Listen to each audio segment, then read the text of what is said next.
બદલાતી ઋતુ માટે દરરોજ માત્ર એક લાડુ પ્રોટીન, વિટામિન, એનર્જી આપે ભરપૂર. હેલો ફ્રેન્ડ્સ, હું છું શીતલ. તમારું સ્વાગત છે મારા કિચનમાં. આજે આપણે બનાવીશું એવા લાડુ બનાવીશું કે એક લાડુ ખાઈ લીધો અને ખાસ કરીને આ ચોમાસાની ઋતુમાં ઇમ્યુનિટી લો થઈ જતી હોય, પાચન ક્રિયા નબળી પડી જતી હોય, વિટામિન્સની કમી આવી જતી હોય અને એનર્જી થાક લાગતો હોય ને, તો એના માટે આ બેસ્ટ લાડુ છે. તો આ લાડુ ખાઈ લેવાનું. તો ચાલો બનાવીએ. એના માટે આપણે પ્રોટીનથી ભરપૂર એવી મગની દાળનો યુઝ કરીશું. આ મગની દાળને મેં સરસ રીતે કોરા કપડાથી સાફ કરી અને પછી લઈ લીધી છે અને 1 કપનું માપ લીધું છે.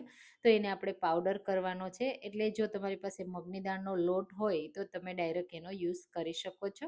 મિક્સર જારમાં આ રીતે એડ કરશું ને એટલે દાણેદાર લોટ તૈયાર થશે. આ રીતનું થોડો ફાઇન અને થોડો દાણેદાર એવો આપણે કરવાનો છે. તો આ લોટ તૈયાર છે ને એક વાસણમાં કાઢી લેશું. એ જ મિક્સર જારમાં આપણે એડ કરીશું સફેદ તલ, જેમાં સરસ એવા ન્યુટ્રિશન રહેલા હોય છે, જે આપણા શરીરમાં ખૂબ જ જરૂરી છે. સાથે કાજુ, બદામ અને આપણે એડ કરીશું મખાના, જે કેલ્શિયમથી ભરપૂર છે. ખાસ કરીને બધાને ખાવા જોઈએ, પણ બધાને ભાવતા નથી હોતા. એટલે આવી રીતે મીઠાઈ બનાવો ને તો એમાં નાખવાના, એટલે બધા ખાઈ શકે અને ન્યુટ્રિશન મળી શકે.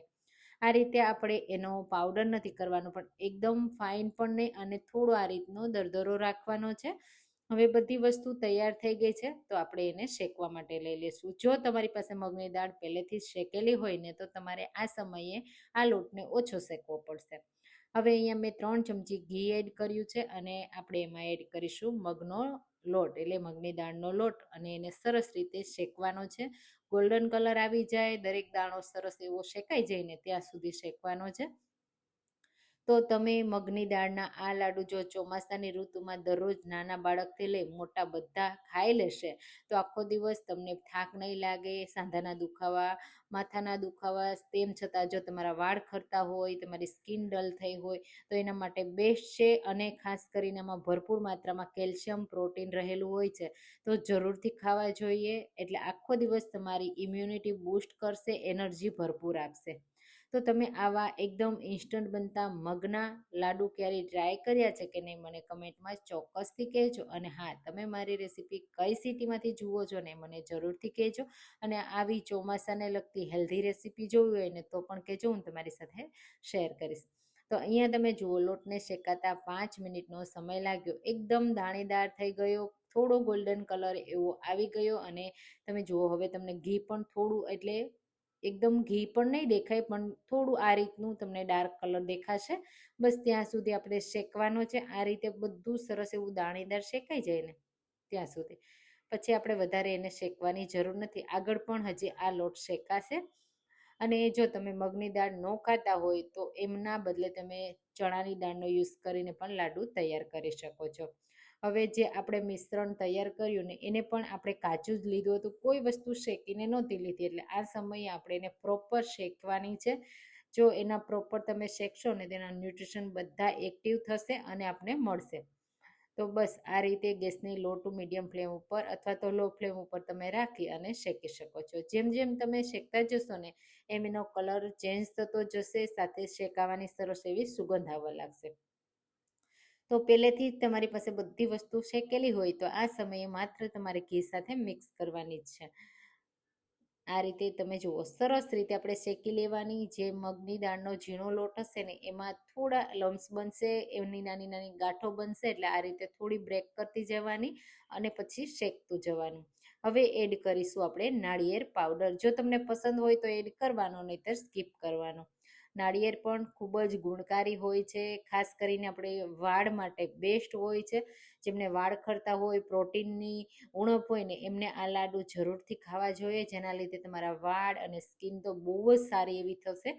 તો આ રીતે સરસ રીતે આપણે નાળિયેરને પણ શેકી લીધો. તમે જુઓ, નાળિયેરને શેકાતા સમય બહુ ઓછો લાગશે, એટલે આપણે એને લાસ્ટમાં જ એડ કરવાનું અને 1 જ મિનિટ માટે શેકવાનું.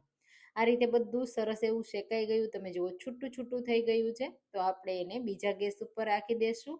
અને હવે આપણે કોઈ ચાસણી નથી કરવાની, ખાંડ કે સાકરનો યુઝ પણ નથી કરવાનો. આપણે ગોળમાં બનાવવાના છે. તો અહીંયા આપણે 3 ચમચી જેટલું ઘી એડ કરીશું. એમાં પહેલાં આપણે અંદર ડ્રાયફ્રૂટ એડ કરીશું, જેના લીધે લાડુ છે ને એ દેખાવમાં પણ સારા લાગે. ખાતી વખતે ડ્રાયફ્રૂટનો ક્રંચ આવે ને તો બહુ મજા આવે. જે રીતે આપણે ચૂરમાના લાડુ ખાઈએ ને એવું જ તમને મજા આવશે.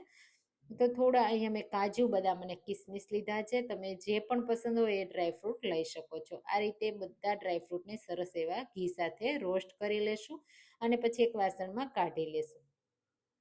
અને પછી આપણે એડ કરવાનો છે આમાં ગોળ. તો આ લાડુ છે ને જો તમારે વ્હાઈટ ઉપર રાખવા હોય ને તો વ્હાઈટ ગોળ યુઝ કરવાનો, અને દેશી સ્વાદ આપવો હોય ને તો આ રીતે મારી જેમ દેશી ગોળ યુઝ કરવાનો. તો દેશી ગોળમાં પણ ઘણા પ્રકાર આવે છે, તો હું ખાસ કરીને જે બ્રાઉન કલર ઉપર હોય ને એવો ગોળ યુઝ કરું છું. એનાથી સ્વાદ બહુ સરસ એવો આવે છે અને હેલ્થમાં પણ ખૂબ જ સારો હોય છે.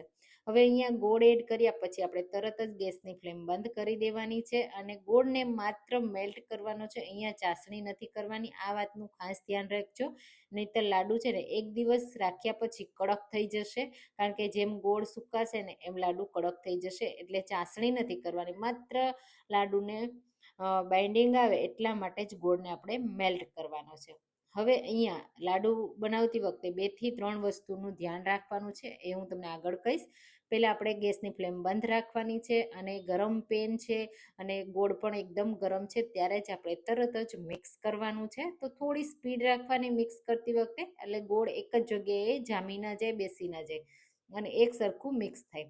હવે આ સમયે પહેલાં આપણે ગોળને મિક્સ કરી દેવાનો છે અને પછી આપણે એમાં ડ્રાયફ્રૂટ વાળું મિક્સર એડ કરવાનું છે. તો આ સમયે થોડું મિક્સ કર્યા પછી તરત જ પહેલાં ડ્રાયફ્રૂટને આપણે એડ કરી મિક્સ કરી દઈશું અને પછી આપણે બાકીની પ્રોસેસ આગળ કરશું. તો ઘણી વખત એવું થાય કે આ મિશ્રણ આપણે બનાવ્યું છે પણ લાડુ તો વળતા જ નથી, છૂટું છૂટું પડી જાય છે. તો આવું કેમ થતું હશે? તો ઘણીવાર આપણે ગોળનું માપ અને દાળનું માપ અલગ હોય, અથવા તો આપણે ઘી ઓછું એડ કર્યું હોય તો પણ એવું થાય, અને છૂટું છૂટું રહેતું હોય. અને જો તમારાથી પરફેક્ટ માપથી ન બન્યા હોય અને જ્યારે તમે બનાવો ને ત્યારે આ રીતે ન વળે લાડુ, તો તમારે શું કરવાનું, ગોળને ગરમ કરી ફરીથી એડ કરી શકાય. એક ઓપ્શન એ છે. બીજો ઓપ્શન છે તમે થોડો ખાંડનો પાવડર એડ કરી શકો, અને ત્રીજો ઓપ્શન છે તમે એક્સ્ટ્રા ઘી એડ કરી શકો, અને ચોથો ઓપ્શન છે જે તમને ક્વિક અને હેલ્ધી લાડુને બનાવવામાં એકદમ સરળતા રહે છે, એ છે ઘરની દૂધની મલાઈ અથવા દૂધ.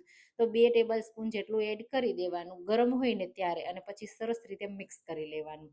આવું કરવાથી તમારા લાડુ ચોક્કસથી વળી જશે.